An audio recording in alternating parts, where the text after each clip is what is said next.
Bonjour à tous. Je voudrais, d'une manière spéciale ce matin, souhaiter la bienvenue aux enfants. Vous avez quitté le meilleur que vous aimez, n'est-ce pas? Les vacances. Et vous êtes là maintenant, avec nous, c'est bien, merci. C'est bien de vous avoir, de vous voir. Aussi, je voudrais saluer ceux qui nous visitent ce matin, ou bien pour la première fois, ou bien vous êtes venus d'autres fois. Soyez les bienvenus, c'est un plaisir de vous avoir avec nous. Ceux qui sont de l'autre côté de l'écran, qui nous suivent par l'Internet, vous êtes aussi bienvenus. C'est un plaisir de vous avoir avec nous de l'autre côté. Aussi, les membres d'Église, vous êtes très bienvenus. Bien de savoir que vous avez passé une bonne vacance, reposé, ressourcé. Et maintenant, nous sommes là pour continuer notre travail comme Église. Bon, le texte que nous avons lu dans l'Évangile de Marc, il est précédé par des actions de Jésus. L'Évangile de Marc est connu comme l'Évangile d'action. Et là, il est précédé par des actions de Jésus. Si vous voyez, le chapitre 1 montre de l'autorité de Jésus sur les démons, sur la maladie. Le verset 34 dit « Il guérit beaucoup de gens qui avaient diverses maladies.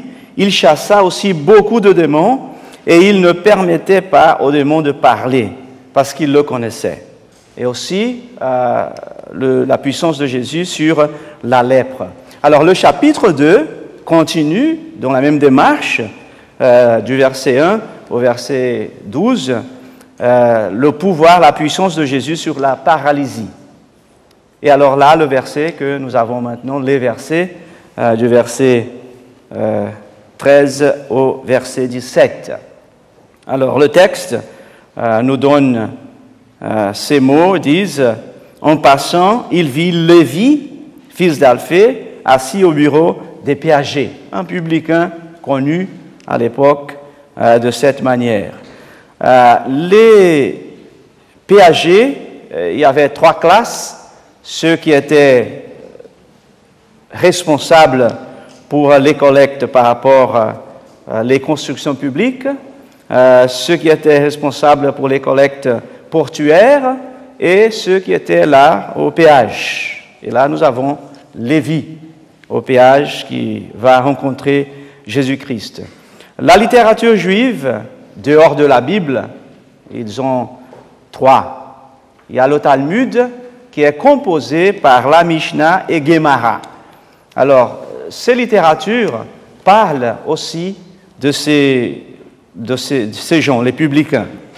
La Mishnah, c'est une littérature rabbinique, orale, que les rabbins, naturellement, vont écrire par rapport à la loi. Gemara, c'est l'explication de la Mishnah. Alors, Talmud, Mishnah, orale, par rapport à la Bible, et la Gemara qui explique la Mishnah. Alors, c'est comme ça. Et tout ça lié à la parole de Dieu, qui est divisée en 3 parties, ça s'appelle Tanakha. Bon, ça, c'est pas important, c'est juste des informations.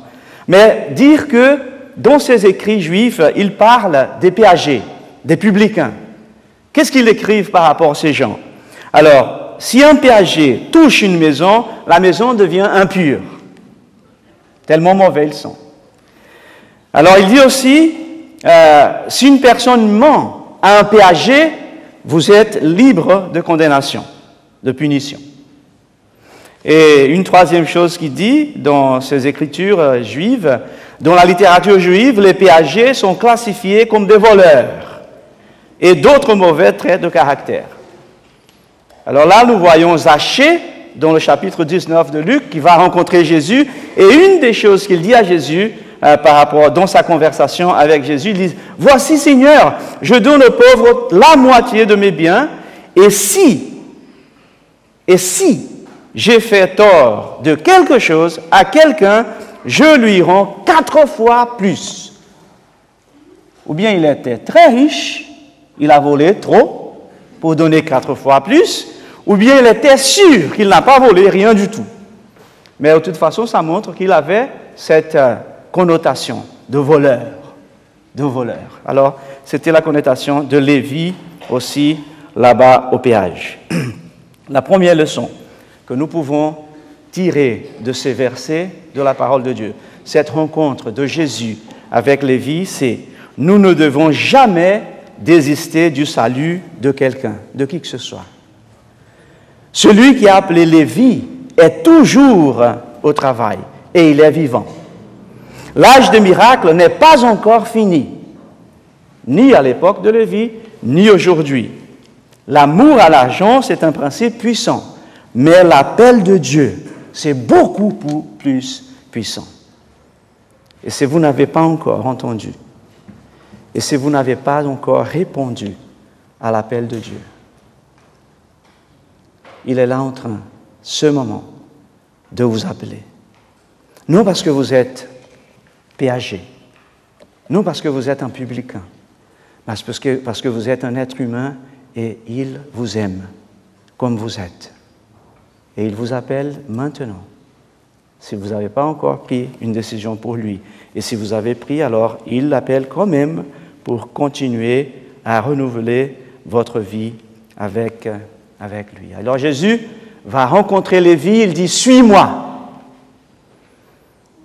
Et la réponse, nous trouvons dans la Bible, Lévi se leva, le verset 14, Lévi se leva et le suivit.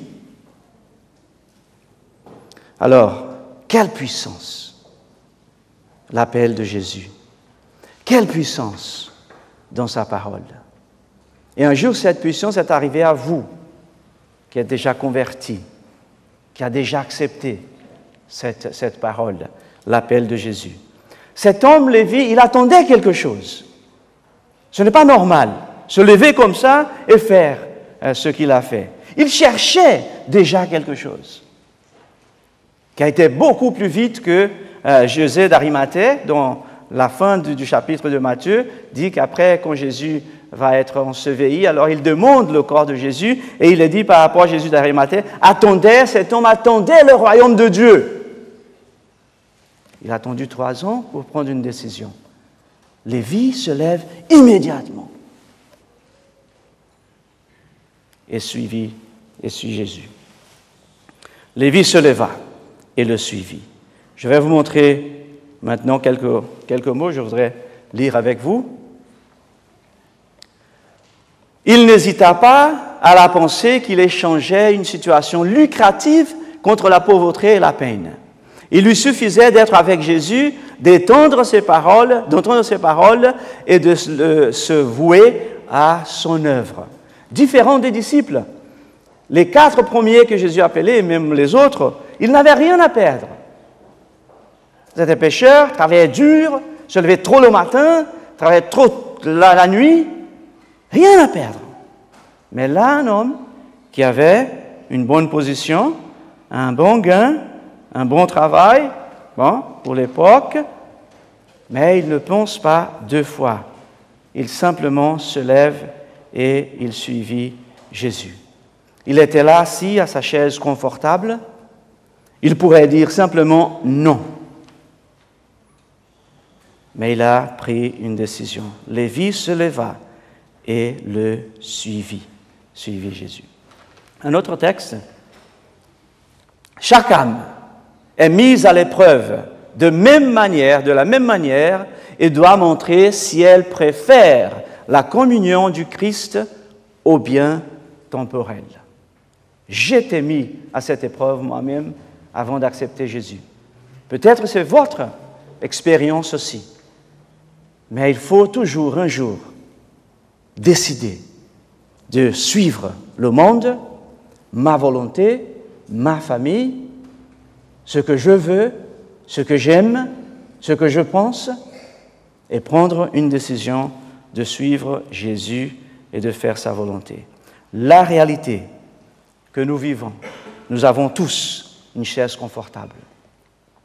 Nous avons tous un coin confortable. Nous avons tous une situation confortable. Nous avons tous une position confortable. Ces positions, ce coin, cette situation, ça peut nous empêcher de suivre Jésus, de suivre son Église, de faire sa volonté et d'aider son Église. Alors, ces chaises, ces points, ces situations, ces positions, elles peuvent être définies de diverses manières. Par exemple, j'ai trouvé quelques-unes. Il y a le coin, la chaise confortable du « j'ai déjà trop fait ». J'ai déjà trop fait. Je n'ai plus rien à donner, je ne peux plus faire, je m'assois, je vois, j'ai déjà trop fait. Ça, c'est une chaise confortable pour certains. L'autre chaise qu'on peut trouver aussi, je ne sais rien faire. C'est l'autre extrême. C'est impossible que vous jugiez, que vous voyez comme un chrétien, appelé de Jésus, créé par Dieu, et dire « je ne sais rien faire ». C'est impossible. Dieu nous a donné des dons, des talents, et la Bible nous le dit, pour être utilisés dans son Église. Il faut chercher simplement les talents que Dieu donne, les dons que Dieu donne. Je vous ai dit une fois 43 dans la Bible. Quel est mon don? Quel est mon talent? Il faut sortir de cette chaise, se lever de cette chaise. Je ne sais rien faire. L'autre chaise, je ne suis pas invité à faire quoi que ce soit. Ça, c'est une autre chose, une autre chaise. Je ne suis pas invité à faire quoi que ce soit. Ah bon? Si c'est ça la situation, je vais vous donner une bonne idée. Il n'y a rien de plus grand et de mieux que vous puissiez faire comme un chrétien. Il n'y a rien de plus grand que de prier les uns pour les autres. Si vous voyez qu'il y a des gens, qu'il y a des dirigeants, qu'il y a ceux qui sont nommés, qui sont votés, qui dirigent, qui font, et vous n'êtes jamais invité, jamais voté, mais vous pouvez faire la chose la plus importante que vous pouvez faire comme un chrétien dans une église, prier. Priez pour ceux qui sont nommés. Priez pour la réunion de nomination demain. Priez pour que Dieu dirige ceux qui vont être là pour nominer les dirigeants de l'Église. Et là, vous pouvez pas dire « je ne peux rien faire ». Non. Vous pouvez toujours prier. Et ça, c'est le plus important que vous pouvez faire. Là, c'est le plus important que moi, comme pasteur, j'ai besoin que vous fassiez pour moi. Priez, priez. Il y a aussi la chair du confort, du traditionnalisme. Je viens à l'église, parce que ma famille est de l'église, je suis de 4e génération d'adventiste, je suis là, je m'assois, j'ai ma chaise, je ne fais rien. Sortez de cette chaise, levez-vous de cette chaise du traditionnalisme et faites quelque chose pour l'Église de Dieu. Il y a la chaise aussi du confort d'expectateur. Je regarde, j'observe, je vais juste voir comment ils font. J'aime voir quand ils font. Je suis à l'expectative, je suis spectateur. Sortez de cette chaise, levez-vous de cette chaise et décidez de suivre Jésus et faire quelque chose. Là aussi, la chaise du confort critique. Je ne fais rien, mais je critique tout et tous. Bon, il y a la critique constructive. Celle-là, elle est bonne, elle est nécessaire, elle est essentielle.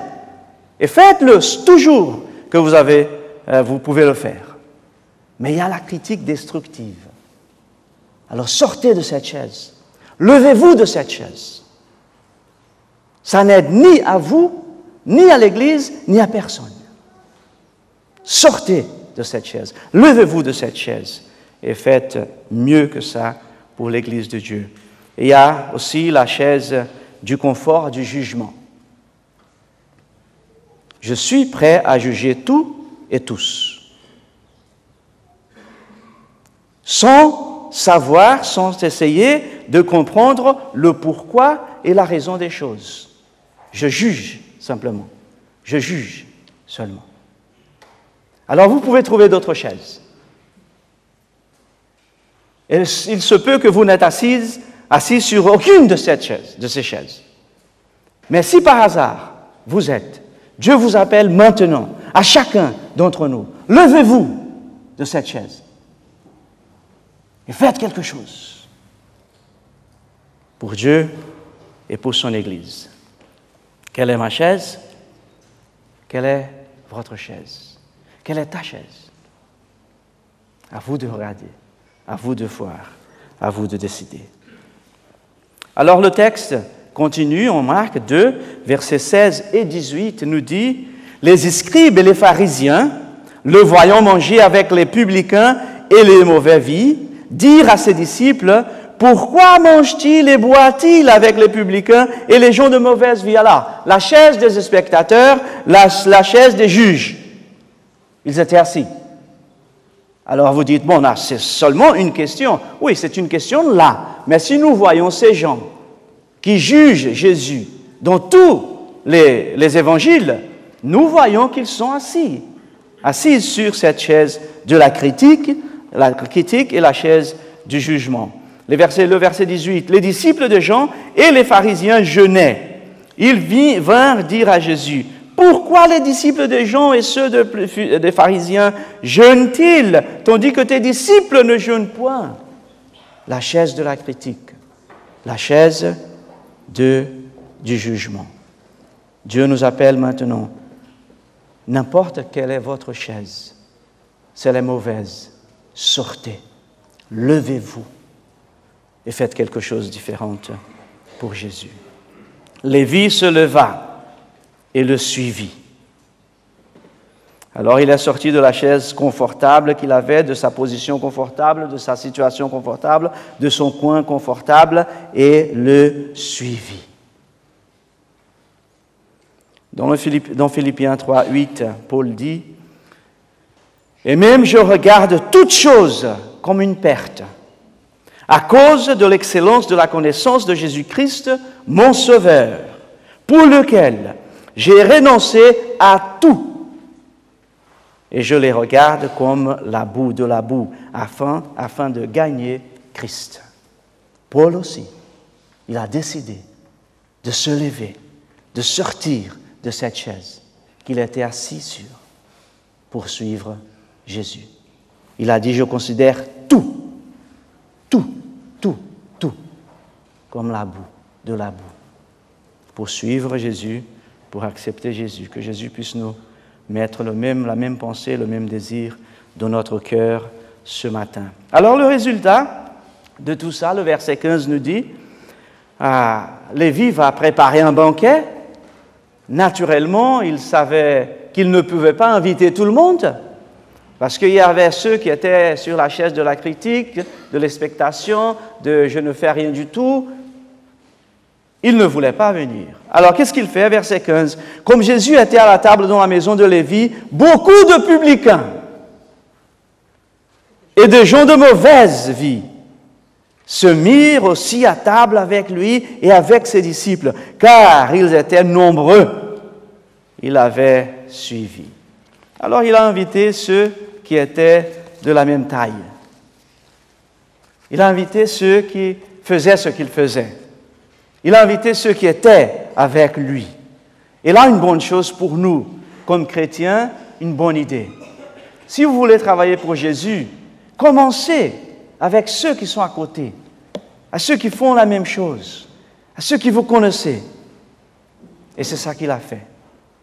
Et je vais vous donner une information là, intéressante pour ce matin.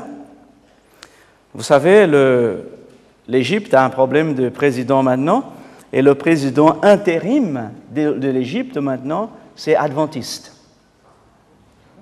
Le président intérim de l'Égypte, c'est adventiste. Nous avions eu dans le passé un premier ministre, José, du peuple d'Israël. Maintenant, nous avons un président en intérim en Égypte, adventiste. Vous croyez que je vais en Égypte prêcher l'Évangile? Ben, il est là. Il peut prêcher à ses homologues. Il peut prêcher à ceux qui sont avec lui, à ceux qui travaillent avec lui. C'est lui à le faire. C'est M. Hadi Mansour. Depuis le 3 juillet, il est le président intérim d'Égypte. Alors Lévi, il va inviter ceux qui sont avec lui, ceux qu'il connaît, ceux qui font la même chose, ceux qui ont un lien avec lui.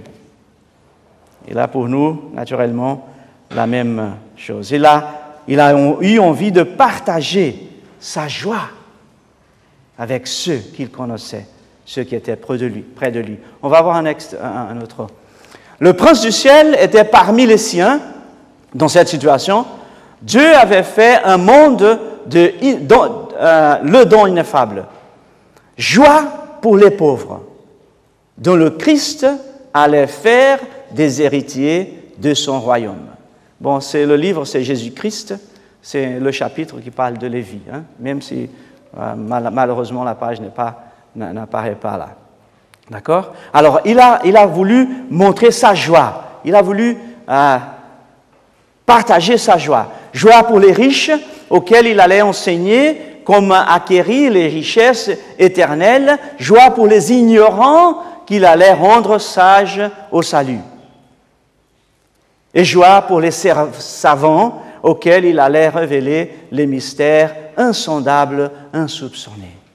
Jésus, c'est la joie du monde et pour le monde. Et s'il est la joie de notre vie, de notre cœur, il faut que nous partagions cette joie avec le monde, spécialement avec ceux qui sont à côté de nous, ceux qui nous connaissons, ceux qui vivent près de nous. Alors, conclusion, il y a quelque chose à faire. Dieu nous appelle à nous lever de notre chaise. Vous savez quelle est votre chaise? Dieu nous appelle à nous lever et suivre Jésus et faire quelque chose pour lui et faire quelque chose pour son Église. Un autre. Celui qui fait des réserves ne saurait devenir un disciple du Christ, encore moins l'un de ses collaborateurs. Celui qui fait des réserves. Paul a dit, il n'y a pas de réserve, je considère tout comme perte, je considère tout comme la boue, je veux suivre Jésus. C'est tout ce que je veux. Et bon, Lévi a dit la même chose, Lévi a fait la même chose. Alors pour finir, je fais un appel ce matin. D'abord un appel à ceux qui n'ont pas encore pris une décision pour Jésus-Christ, ne sont pas encore baptisés, ne sont pas encore membres de son Église. S'il y a quelqu'un dans cette situation parmi nous, Jésus vous appelle maintenant à vous lever de cette chaise et prendre une décision avec lui. Bon, nous avons cette carte, ma décision, à votre disposition. Vous pouvez prendre à la sortie une de ces cartes avec un ancien, avec un diacre, ou avec notre frère Bernard Cassard, avec moi-même, si vous voulez, ma décision. Et là, vous pouvez marquer 4 décisions que vous pouvez prendre. Une de ces décisions, le baptême.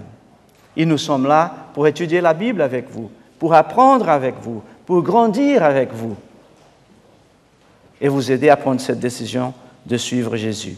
Et un autre appel, je fais aux membres d'Église. Levez-vous de la chaise où vous êtes assis, de ces chaises que j'ai parlé, ou bien si vous trouvez une autre qui n'est pas dans ma liste. Levez-vous, faites quelque chose, suis Jésus, fais ce qu'il demande, fais ce qu'il dit, et partagez votre joie les uns avec les autres. Que Dieu nous bénisse et que nous puissions sentir que Jésus passe maintenant et qu'il nous appelle comme il a appelé Lévi et que notre décision soit la même. Lévi se leva et le suivit. Que nous puissions ce matin, encore une fois, si nécessaire, prendre la même décision. Que Dieu nous bénisse. Amen.